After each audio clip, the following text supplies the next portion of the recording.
Goeiemôre julle. Mr. Diederik hier van die Elsies Rivier, man. Julle kan sien, ek het niks pen nie, ek het niks papier, guys. Maar ek wil vir julle die stukkie vertel. Kyk, ek is in my battle game, man. Ja, ek is in my baklei klere. Kyk, guys.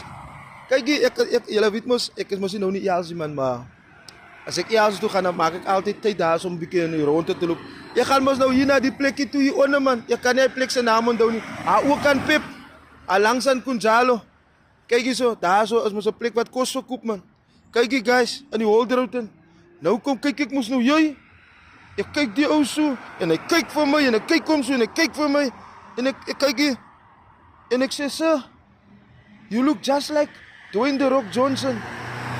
Hy sê vir my, "Yes, I'm The Rock's cousin." Ek sê vir hom, "No, it can't be." Hy sê vir my, "Yes, I'm The Rock's cousin." Ek sê vir hom, "No, it can't be.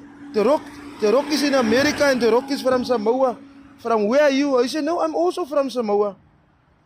Ek sê vir hom, "But what's your name?" Hy sê, "My name is Klip." Ek sê, "Klip, jy Klip." Ja, kykie guys, toe kry ek vir The Rock sy niefie.